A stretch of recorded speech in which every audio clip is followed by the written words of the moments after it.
Saya kehilangan suami, dan mertua saya mencoba merebut anak satu-satunya. Hingga sebuah telepon mengubah segalanya. Nama saya Diana, dan saya tidak pernah membayangkan bahwa hidup saya akan berubah menjadi mimpi buruk seperti ini. Ketika saya menikah dengan Arman 5 tahun yang lalu, saya pikir saya telah menemukan kebahagiaan sejati. Kami memiliki seorang putra kecil bernama Kevin, anak laki-laki berusia 3 tahun yang menjadi segalanya bagi saya. Tetapi takdir berkehendak lain. 3 bulan yang lalu, Arman meninggal dalam kecelakaan mobil yang mengerikan di jalan tol. Saya masih ingat malam itu dengan sangat jelas. Telepon berdering pukul 2 pagi, dan hidup saya hancur dalam sekejap. Saya tidak siap menjadi janda muda dengan anak kecil yang masih membutuhkan ayahnya. Yang tidak saya duga adalah bahwa penderitaan saya baru saja dimulai.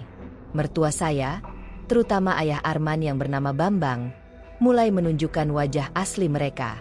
Sebelumnya, mereka selalu bersikap sopan dan baik kepada saya, tetapi setelah kematian Arman, semuanya berubah drastis. Mereka mulai datang ke rumah saya hampir setiap hari dengan berbagai alasan. Awalnya saya pikir mereka hanya ingin menghabiskan waktu dengan Kevin, karena dia mengingatkan mereka pada Arman. Saya mengerti kesedihan mereka, jadi saya membiarkan mereka datang kapanpun mereka mau. Tapi kemudian, permintaan mereka mulai menjadi aneh dan mengganggu. Bambang mulai meminta Kevin untuk menginap di rumah mereka selama berhari-hari. "Diana, Kevin butuh figur ayah dalam hidupnya," kata Bambang suatu hari dengan nada menggurui. "Kamu tidak bisa memberikan itu padanya. Biarkan dia tinggal bersama kami, setidaknya sampai dia lebih besar." Kata-kata itu menusuk hati saya seperti pisau tajam. Bagaimana dia bisa mengatakan bahwa saya tidak cukup untuk anak saya sendiri? Saya menolak dengan tegas. Tetapi tekanan dari mereka tidak berhenti. Ibu mertua saya, Siti, mulai ikut campur dengan cara yang lebih halus tapi tidak kalah menyakitkan. Dia akan datang membawa makanan dan mengatakan bahwa saya terlihat lelah dan tidak mampu merawat Kevin dengan baik. "Kamu masih muda, Diana. Mungkin kamu perlu fokus membangun hidup barumu," katanya dengan senyum yang terlihat manis tapi penuh makna tersembunyi. Saya mulai merasa seperti orang asing di rumah saya sendiri. Setiap kali mereka datang, mereka akan mengkritik cara saya mengurus Kevin, dari makanan yang saya berikan hingga jadwal tidurnya. Bambang bahkan mulai membeli mainan mahal untuk Kevin dan mengatakan padanya bahwa kakek bisa memberikan segalanya yang mama tidak bisa berikan. Kemudian situasi menjadi lebih buruk. Suatu hari, saya pulang dari supermarket dan menemukan kunci rumah saya tidak berfungsi. Ternyata Bambang telah mengganti kunci tanpa izin saya. Dia bilang dia melakukannya untuk keamanan, karena saya sering lupa mengunci pintu. Itu adalah kebohongan besar. Saya tidak pernah ceroboh dengan keamanan rumah. Saya sangat marah dan meminta kunci baru itu. Tetapi Bambang hanya tersenyum dingin. "Kevin ada di dalam bersama Siti. Kami pikir lebih baik dia tinggal dengan kami untuk sementara waktu. Kamu terlihat sangat stres akhir-akhir ini, Diana. Istirahat yang cukup akan baik untukmu." Saya tidak percaya dengan apa yang saya dengar. Mereka benar-benar mencoba merebut anak saya. Saya menelepon polisi, tetapi karena Bambang adalah kakek Kevin dan tidak ada tanda-tanda bahaya langsung, polisi tidak bisa berbuat banyak. Mereka hanya menyarankan saya untuk menyelesaikan ini secara kekeluargaan. Kekeluargaan? Bagaimana saya bisa berbicara secara kekeluargaan dengan orang-orang yang mencuri anak saya sendiri? Malam itu, saya menangis sampai tidak ada air mata yang tersisa. Saya merasa sangat sendirian dan tidak berdaya. Arman telah pergi, dan sekarang keluarganya mencoba mengambil satu-satunya alasan saya untuk terus hidup. Kevin adalah segalanya bagi saya, dan saya tidak akan membiarkan siapapun, bahkan mertua saya, memisahkan kami. Keesokan harinya, saya mendatangi rumah mereka dengan seorang pengacara. Saya sudah siap untuk berperang jika perlu. Tetapi Bambang tidak terpengaruh sama sekali. Dia malah mengeluarkan sebuah dokumen yang membuatku terkejut. Arman meninggalkan surat wasiat, katanya dengan nada penuh kemenangan. Dia menginginkan Kevin diasuh oleh kami jika sesuatu terjadi padanya. Saya merasa dunia berputar. Arman tidak pernah membicarakan hal ini denganku. Bagaimana mungkin dia membuat keputusan sebesar ini tanpa mendiskusikannya dengan saya, istrinya? Pengacara saya meminta untuk melihat dokumen itu, dan setelah memeriksa sejenak, dia membisikkan sesuatu yang membuatku sedikit lega. Dokumen ini perlu diverifikasi keasliannya. Jangan panik dulu. Tetapi saat itu, Bambang sudah merasa menang. Dia dengan sombong mengatakan bahwa saya tidak akan pernah bisa mengalahkan mereka di pengadilan. Kami punya uang, Diana. Kami punya koneksi. Kamu hanya seorang ibu rumah tangga tanpa pekerjaan tetap. Siapa yang menurutmu akan dipercaya oleh hakim? Kata-katanya seperti tamparan keras di wajahku. Saya pulang dengan tangan kosong malam itu, tanpa Kevin. Saya mendengar tangisannya memanggil, "Mama," saat saya dipaksa pergi, dan suara itu terus menghantui saya. Bagaimana seorang kakek bisa sejahat ini? Bagaimana mereka bisa menggunakan kematian putra mereka sendiri untuk menyiksa saya? Hari-hari berikutnya adalah yang tergelap dalam hidup saya. Saya hampir tidak bisa makan atau tidur. Saya terus memikirkan Kevin. Apakah dia menangis untuk saya? Apakah dia bertanya-tanya kenapa mamanya tidak datang menjemputnya? Pengacara saya bekerja keras untuk memverifikasi surat wasiat itu, tetapi prosesnya memakan waktu. Kemudian, seminggu setelah Kevin diambil dariku, sesuatu yang tidak terduga terjadi. Ponsel saya berdering dengan nomor yang tidak saya kenal. Awalnya saya ragu untuk menjawab, tetapi sesuatu dalam hati saya mengatakan bahwa ini penting. Dengan tangan gemetar, saya mengangkat telepon itu. "Halo, apakah ini Diana?" tanya suara laki-laki di seberang sana. Suaranya terdengar gugup dan ragu-ragu. "Ya, ini saya." "Siapa ini?" tanya saya dengan curiga. Sudah terlalu banyak hal buruk yang terjadi akhir-akhir ini, dan saya tidak percaya pada siapapun lagi. "Nama saya Rudy. Saya adalah notaris yang menangani surat wasiat Arman," katanya pelan. Jantung saya berdegup kencang. Kenapa notaris menelepon saya secara langsung? Bukankah semua komunikasi harusnya melalui pengacara? Saya perlu berbicara dengan Anda tentang sesuatu yang sangat penting. Tapi tidak ditelepon. Bisakah kita bertemu? Saya setuju untuk bertemu dia di sebuah kafe keesokan harinya. Sepanjang malam itu, saya tidak bisa tidur, memikirkan apa yang ingin dia katakan. Apakah ada harapan? Atau ini hanya akan menjadi berita buruk lainnya yang akan menghancurkan saya lebih jauh? Ketika saya bertemu Rudy di kafe itu, saya bisa melihat bahwa dia sangat gelisah. Dia terus melihat sekeliling seolah takut ada yang mengikutinya. "Bu Diana, ada sesuatu yang harus Anda ketahui," katanya dengan suara rendah. "Surat wasiat yang ditunjukkan oleh Bambang kepada Anda itu palsu." Saya merasa seperti disambar petir. "Apa maksud Anda palsu?" tanya saya dengan suara bergetar. Rudy mengeluarkan sebuah amplop dari tasnya dan menyerahkannya kepada saya. "Ini adalah surat wasiat asli dari Arman. Saya adalah notaris yang ditunjuk olehnya untuk menyimpan dokumen ini. Dalam wasiat ini, Arman dengan jelas menyatakan bahwa jika sesuatu terjadi padanya, Anda, Diana, adalah wali tunggal untuk Kevin." Saya tidak bisa menahan air mata saya. Arman tidak mengkhianati saya. Dia tidak pernah berniat untuk memisahkan saya dari Kevin. Tetapi kemudian pertanyaan besar muncul di pikiran saya. Bagaimana Bambang bisa memiliki surat wasiat palsu yang terlihat begitu meyakinkan? Rudy kemudian menjelaskan sesuatu yang membuat darah saya mendidih. Pak Bambang datang ke kantor saya beberapa minggu setelah kematian Arman. Dia meminta salinan surat wasiat dengan alasan untuk keperluan administrasi. Saya memberikannya, karena dia adalah ayah dari almarhum.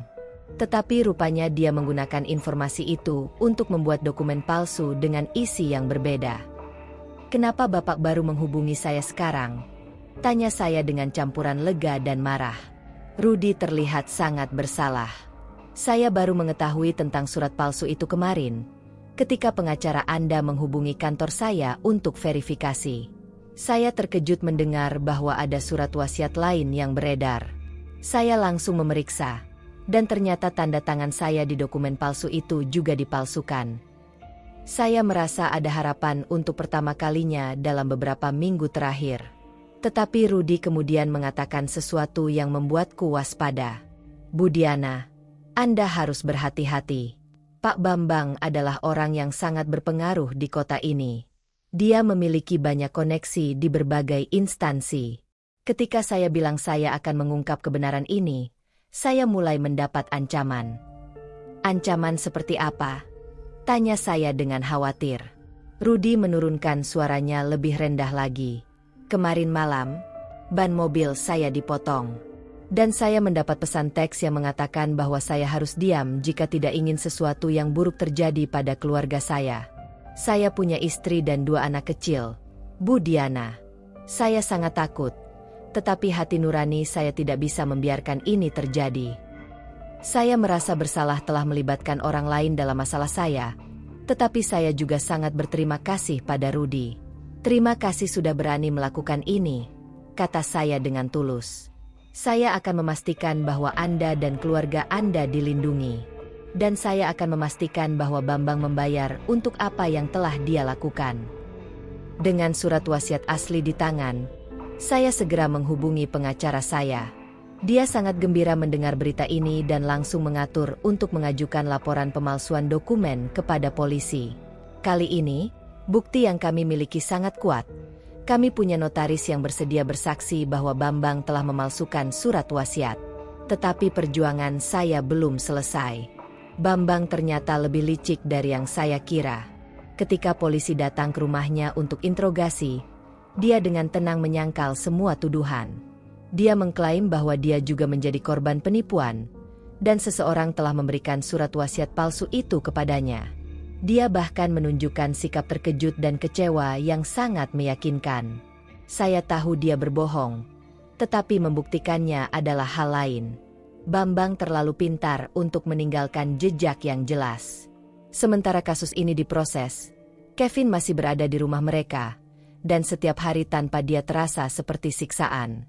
Saya diperbolehkan untuk mengunjunginya, tetapi hanya dengan pengawasan ketat dari Siti. Dan itu membuatku sangat tidak nyaman. Setiap kali saya mengunjungi Kevin, saya bisa melihat bahwa dia berubah. Dia menjadi lebih pendiam dan kurang ceria dari biasanya. Suatu hari, ketika Siti pergi sebentar ke dapur, Kevin membisikkan sesuatu yang membuat hati saya hancur. Mama, kakek bilang Mama tidak sayang Kevin lagi. Kakek bilang Mama mau pergi jauh dan tidak akan kembali.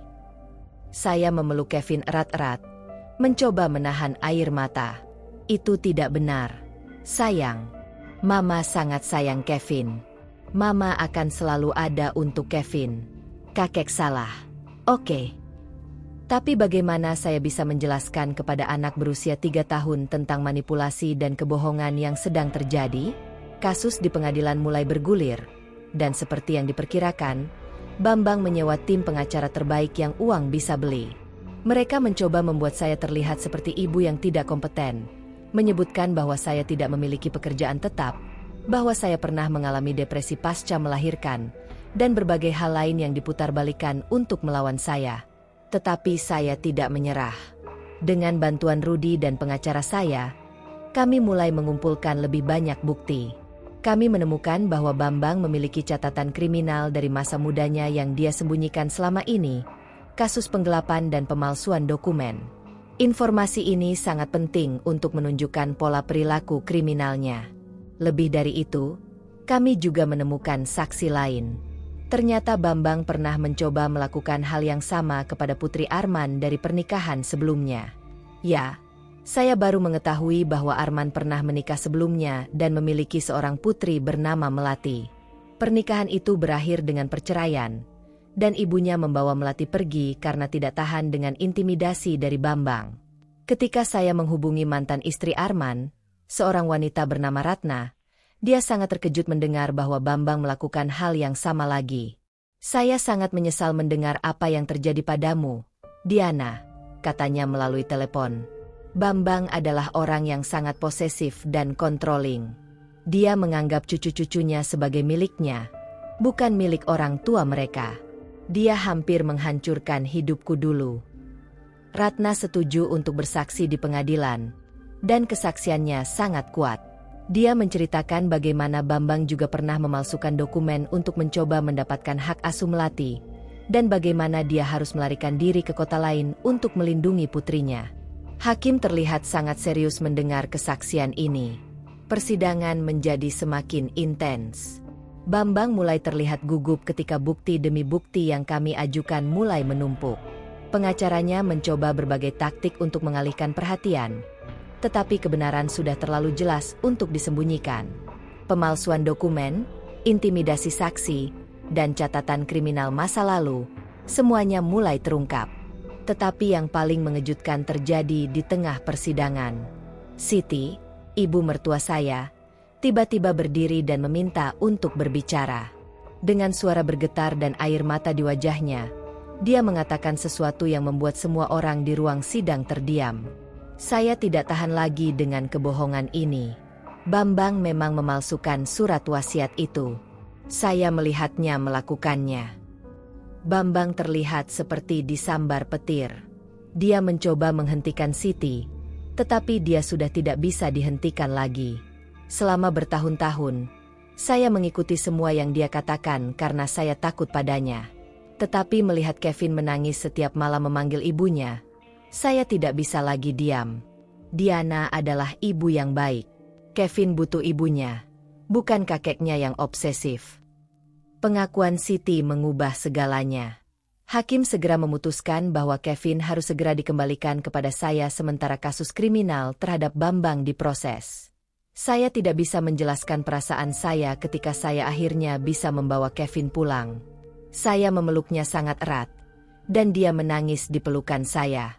"Mama, Kevin kangen Mama," bisiknya di telinga saya. Kevin tidak mau tinggal di rumah kakek lagi. Kevin mau pulang. Kata-kata itu membuat air mata saya mengalir deras. Saya hampir kehilangan anak saya karena keserakahan dan obsesi seorang pria yang tidak bisa melepaskan kematian putranya. Beberapa minggu kemudian, Bambang dinyatakan bersalah atas pemalsuan dokumen dan intimidasi saksi. Dia dijatuhi hukuman penjara dan denda yang besar. Siti mengajukan perceraian dan meminta maaf berkali-kali kepada saya atas semua yang terjadi. Saya memaafkannya karena dia akhirnya berani melakukan hal yang benar. Setelah semua drama pengadilan berakhir, saya pikir hidup saya akan kembali normal, tetapi ternyata ada satu kejutan lagi yang menunggu. Suatu sore, seorang pengacara berbeda datang ke rumah saya dengan sebuah kotak berisi surat-surat dari Arman. Ternyata suami saya telah meninggalkan catatan harian rahasia yang disimpan di brankas banknya, dan baru bisa dibuka 6 bulan setelah kematiannya sesuai instruksinya. Di dalam catatan itu, Arman menulis tentang ketakutannya terhadap ayahnya sendiri dan bagaimana dia sudah merencanakan untuk menjauh dari Bambang karena sifat kontrolingnya yang semakin parah. Yang lebih mengejutkan, Arman menulis bahwa dia sudah menduga ayahnya akan mencoba mengambil Kevin jika sesuatu terjadi padanya. Dia bahkan menulis permintaan maaf kepada saya karena tidak pernah berani membicarakan hal ini secara langsung. Dia terlalu takut dengan reaksi ayahnya. Arman juga meninggalkan polis asuransi jiwa yang sangat besar yang saya tidak pernah tahu keberadaannya. Cukup untuk memastikan Kevin dan saya bisa hidup dengan nyaman tanpa khawatir tentang keuangan. Semua dokumen ini telah disegel dan dijaga oleh pengacara independen yang tidak memiliki koneksi dengan keluarga Bambang. Membaca kata-kata Arman membuat saya menangis selama berjam-jam. Dia telah melindungi kami bahkan dari alam kubur. Dia tahu bahwa ayahnya adalah ancaman, dan dia telah mempersiapkan segala sesuatu untuk memastikan Kevin akan aman. Saya merasa sedih karena Arman harus hidup dengan ketakutan seperti itu terhadap ayahnya sendiri, tetapi saya juga merasa sangat dicintai dan dilindungi. Dengan bantuan dana dari asuransi, saya memutuskan untuk pindah ke kota lain, jauh dari Bambang dan semua kenangan buruk. Kevin membutuhkan awal yang baru, dan saya juga. Siti sesekali menelepon untuk menanyakan kabar Kevin, dan saya memperbolehkannya karena dia sudah membuktikan bahwa dia menyesal dan benar-benar peduli pada cucu-cucunya. Tetapi hubungan kami tidak akan pernah sama seperti sebelumnya. Terlalu banyak luka yang harus disembuhkan. Saya juga memulai terapi untuk Kevin dan untuk diri saya sendiri. Trauma yang kami alami bukan sesuatu yang bisa hilang begitu saja. Kevin masih sering mimpi buruk tentang dipisahkan dari saya, dan saya masih kadang terbangun di tengah malam dengan panik, takut seseorang akan mengambilnya lagi. Tetapi perlahan-lahan, dengan bantuan terapis yang baik dan lingkungan baru yang mendukung, kami mulai sembuh. Yang paling membantu pemulihan kami adalah komunitas ibu-ibu muda di lingkungan baru kami. Mereka menerima saya dengan tangan terbuka tanpa menghakimi masa lalu saya. Kevin juga mulai bermain dengan anak-anak sebayanya dan perlahan-lahan keceriaannya mulai kembali. Saya bahkan mulai mengambil kelas online untuk mendapatkan sertifikasi sebagai desainer grafis. Sesuatu yang selalu ingin saya lakukan tetapi tidak pernah sempat karena kesibukan mengurus rumah tangga. 6 bulan setelah kami pindah, saya mendapat kabar bahwa Bambang telah meninggal di penjara karena serangan jantung. Saya tidak merasa sedih atau senang, hanya hampa. Saya tidak membawa Kevin ke pemakaman karena saya tidak ingin dia memiliki kenangan lagi tentang orang yang telah menyebabkan begitu banyak rasa sakit dalam hidup kami. Siti mengirim pesan meminta maaf sekali lagi dan mengatakan dia akan menghormati keputusan saya untuk menjaga jarak. Sekarang, 1 tahun setelah semua mimpi buruk itu dimulai, saya bisa mengatakan bahwa Kevin dan saya baik-baik saja. Kami tidak sempurna. Kami masih memiliki hari-hari sulit ketika kami merindukan Arman, tetapi kami bertahan dan kami kuat. Saya telah belajar bahwa sebagai seorang ibu, saya jauh lebih kuat dari yang pernah saya bayangkan. Saya telah melawan sistem yang korup, orang-orang berkuasa, dan bahkan keluarga saya sendiri untuk melindungi anak saya. Dan saya akan melakukannya lagi jika diperlukan, karena tidak ada yang lebih penting bagi saya daripada Kevin. Tetapi takdir masih memiliki satu kejutan terakhir untuk saya. 2 minggu setelah pemakaman Bambang, Rudy menelepon saya dengan suara panik. Dia menemukan dokumen rahasia lain di brankas yang sama dengan catatan Arman, sebuah hasil tes DNA yang membuktikan bahwa Bambang sebenarnya bukan ayah kandung Arman. Ternyata ibu Arman telah berselingkuh bertahun-tahun lalu, dan Bambang mengetahui hal ini sebelum dia meninggal. Obsesinya untuk mengontrol Kevin bukan karena cinta, tetapi karena dia ingin membuktikan pada dirinya sendiri bahwa dia masih memiliki keluarga asli, meskipun Arman bukan darah dagingnya. Semua penderitaan yang dia timbulkan pada kami berasal dari kebencian dan rasa tidak aman yang mendalam. Lebih mengejutkan lagi, ayah kandung Arman ternyata masih hidup. Seorang pengusaha sukses bernama Hartono yang tidak pernah tahu dia memiliki seorang putra. Ketika Hartono mengetahui kebenaran ini dan mendengar tentang semua yang telah kami lalui, dia menangis sejadi-jadinya. Dia ingin bertemu Kevin, tetapi dengan sangat hormat dan tidak memaksa. Berbeda sekali dengan Bambang. Saya telah kehilangan kesempatan untuk mengenal putra saya, katanya dengan mata berkaca-kaca. Tetapi jika Anda mengizinkan, saya ingin menjadi bagian dari kehidupan cucu saya, tidak sebagai pengganti siapapun, tetapi hanya sebagai seseorang yang peduli. Saya setuju, tetapi dengan syarat yang ketat dan hanya setelah melihat bahwa Hartono adalah pria yang baik dan tulus. Kevin sekarang memiliki kakek yang benar-benar mencintainya tanpa agenda tersembunyi. Hartono bahkan membantu mendirikan yayasan atas nama Arman untuk membantu para janda muda yang berjuang melawan sistem hukum yang tidak adil dalam kasus hak asuh. Sesuatu yang membuat saya merasa bahwa penderitaan kami tidak sia-sia. Hari ini, ketika saya melihat Kevin bermain dengan ceria di taman bersama kakek barunya, saya menyadari bahwa hidup memang penuh dengan tikungan tak terduga. Saya hampir kehilangan segalanya karena keserakahan seorang pria yang hidup dalam kebohongan. Tetapi dari abu penderitaan itu, kami menemukan keluarga sejati, kekuatan yang tidak pernah saya tahu saya miliki, dan kebenaran yang akhirnya membebaskan kami semua. Dan jika ada satu pelajaran yang saya pelajari dari semua ini, jangan pernah meremehkan kekuatan seorang ibu yang berjuang untuk anaknya, karena kami akan merobohkan gunung, menyeberangi lautan, dan mengungkap rahasia tergelap sekalipun untuk melindungi anak-anak kami. Kevin adalah segalanya bagi saya. Dan sekarang tidak ada lagi yang bisa memisahkan kami. Kami telah selamat dari badai terburuk, dan kami akan menghadapi masa depan bersama-sama dengan kepala tegak dan hati yang penuh harapan. Terima kasih sudah meluangkan waktu untuk mendengarkan kisah saya hingga akhir. Saya tahu cerita ini penuh dengan emosi yang berat, kemarahan, kesedihan, ketakutan, dan akhirnya harapan. Jika kalian merasa tersentuh dengan perjuangan saya dan Kevin, tolong tinggalkan like di video ini dan tuliskan di kolom komentar apa pendapat kalian tentang cerita ini. Apakah kalian pernah mengalami situasi serupa? Atau mungkin kalian mengenal seseorang yang sedang berjuang melawan ketidakadilan dalam keluarga? Bagikan pemikiran kalian, karena setiap komentar kalian sangat berarti bagi saya dan membantu channel ini untuk terus tumbuh. Dan jangan lupa untuk subscribe channel kami dan aktifkan lonceng notifikasi agar kalian tidak ketinggalan cerita-cerita drama keluarga lainnya yang akan saya bagikan. Setiap minggu, saya akan membawa kisah-kisah nyata yang mengharukan, menjengkelkan, dan menginspirasi tentang perjuangan keluarga yang mungkin tidak pernah kalian dengar di tempat lain. Dukungan kalian dengan subscribe dan mengaktifkan notifikasi sangat membantu kami untuk terus berbagi cerita-cerita penting ini. Sampai jumpa di video berikutnya. Dan ingat, keluarga sejati bukan hanya tentang darah, tetapi tentang cinta dan perlindungan tanpa syarat.